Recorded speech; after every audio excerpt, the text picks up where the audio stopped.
Normally, I don't want to talk very much about politics on this channel because I would rather leave that to different people and rather keep this focused on my mission. But there are some things that I need to talk about because they are connected to what I usually do. And I see that Muslims online, Muslim apologists on their YouTube channels and on Twitter are complaining about some double standards because of all the support that Ukraine is currently receiving from the West and from people all over the world. What double standards? There are apparently several issues that they complain about. First, people complain that Russia invaded Ukraine, but they have no issue with America and Western countries invading other, especially Muslim countries. Two, they complain that the whole world, especially the West, gets involved in this conflict and supports Ukraine, but they don't really care very much about all the countries in the Muslim world that are also attacked or oppressed. Thirdly, they have a problem with the fact that people support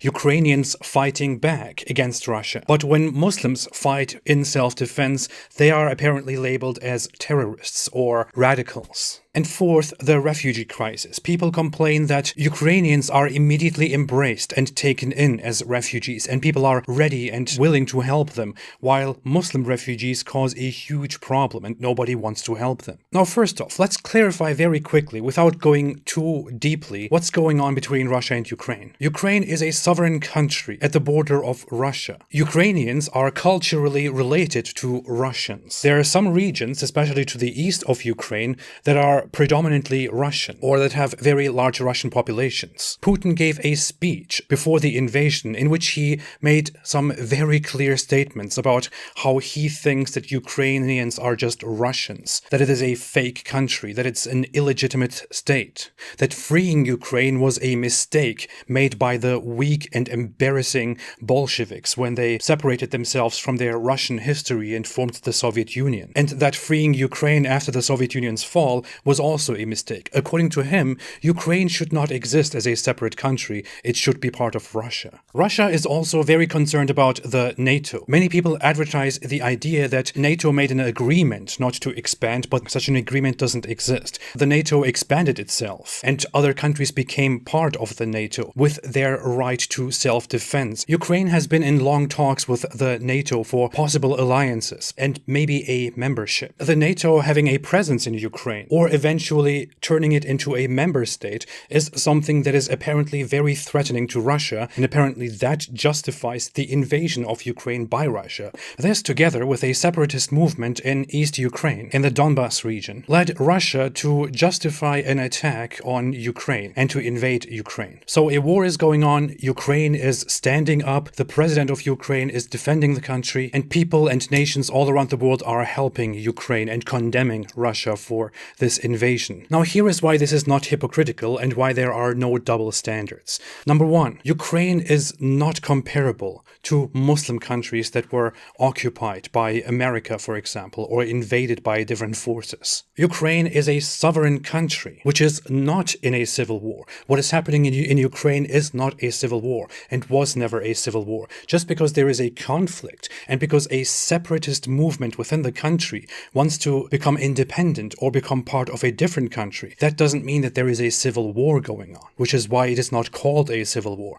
If that was a civil war, then Turkey would currently also be in a civil war, because Turkey has been brutally fighting with the PKK for 40 years now, because the PKK wants to separate itself from Turkey or become an autonomous state within Turkey. But that does not mean Turkey is currently in a civil war. Russia had active separatist movements that were violent and that had established authority and government within Russia, such as the Chechens, who also happen to be Muslims. They had a very active, very forceful, very destructive, very violent Islamic separatist movement which established an Islamic state. But just because Russia was at war with that separatist movement, that does not mean Russia was in a civil war. A civil war is something like Syria, for example, where the government has lost control over the situation and there are multiple factions within the country that all compete while claiming to be the legitimate government. Different states from around the world simply get involved. involved and take sides for their own interests. Libya is an example, a country that was invaded by Western forces and others. The government had a terrible human rights track record and was also reportedly shooting live ammunition at protesters. A separate interim government was declared. People were defecting from the government and becoming part of the other side. And then external forces came in.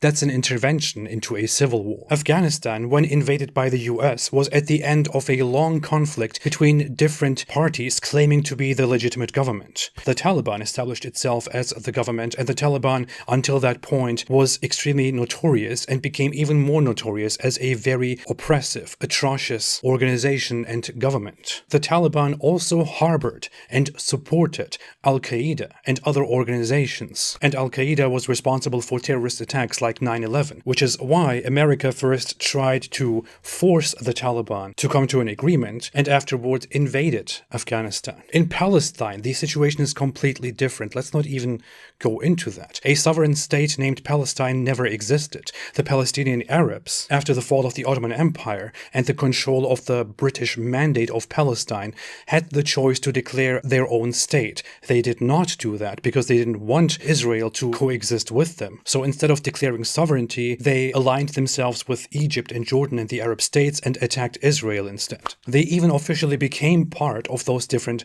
nations. Only much later did the Arabs declare a free sovereign state. And even now, they want to go back to old agreements which changed. And they can't even agree what regions belong to them and what regions don't, because the Gaza Strip, under the control of a terrorist organization, Hamas, does not agree with the Palestinian West Bank. So the two are not even a united country. Israel occupies or controls the West Bank partially, while Hamas is free, but very much sheltered because of the attacks by the terrorist organization Hamas. Iraq is a difficult situation. I think the Iraq invasion should have never happened, despite the fact that Saddam had been accused of committing extreme atrocities and massacres, including the Halabja massacre, in which numerous people died through chemical attacks. Nevertheless, Iraq was attacked under false pretenses, and the war afterwards under American control turned into a mess, and America should have left that country very long ago.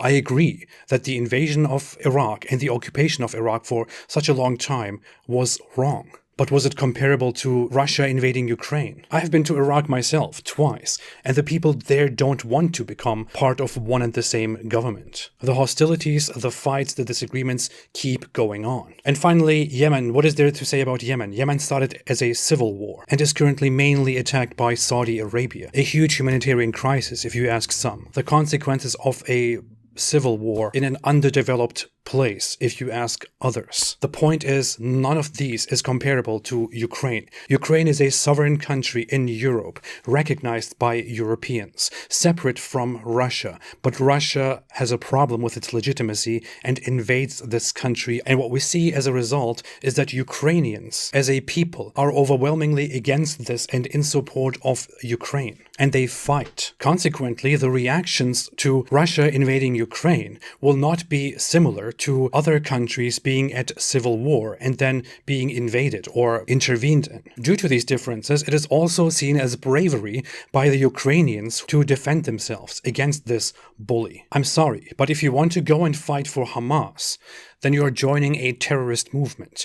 If you go and defend Ukraine, then you are defending a sovereign country against invasion. Of course, people will not recognize and applaud you for going and supporting Islamist movements like ISIS, for example, because then you are a terrorist. They won't support you fighting for the Taliban, for example. When it comes to refugees, I'm sorry. People in Europe will naturally be more willing to accept refugees from Ukraine, simply because Ukraine is a significantly more familiar culture and people. This has nothing to do with the skin color of people, but rather with the fact that Ukrainians are familiar as a people to Europeans.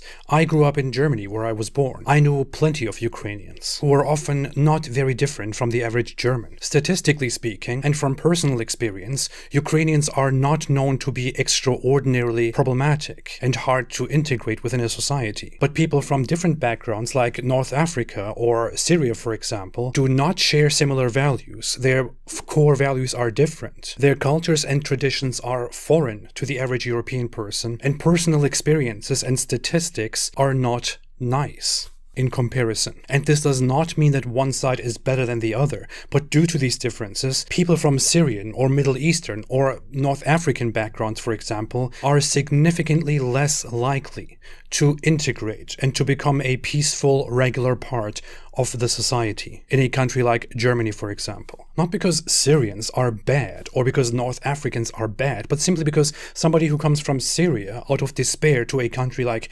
Germany has a hard time feeling at home in Germany and adapting to society. I find it very funny that this objection comes from Muslim apologists, because Muslim apologists themselves very often say that social cohesion is very important and that apostasy from Islam destroys a society, which is why apostates are bad, because the existence of atheists and apostates disrupts an Islamic Muslim society, which is why it's okay to get rid of them. I'm sorry, but do you guys really want to support the execution or expulsion or the banning of apostates and atheists, but then you want to complain about people simply welcoming some groups but being more hesitant about others? And then again, what in the world are you people talking about? During the refugee crisis of Syrians going to Europe, countries have opened their borders and helped these refugees abundantly. They could have chosen not to do any of that stuff, like many Middle Eastern countries. So maybe these Muslim apologists should be grateful instead of complaining about double standards. There are no double standards. I hope this was helpful. Let me know where you think I am wrong and where you think I'm right. This is all that I want to say about this topic. Thanks for watching. Thanks for listening. Have a great day. And as always, stay away from Islam.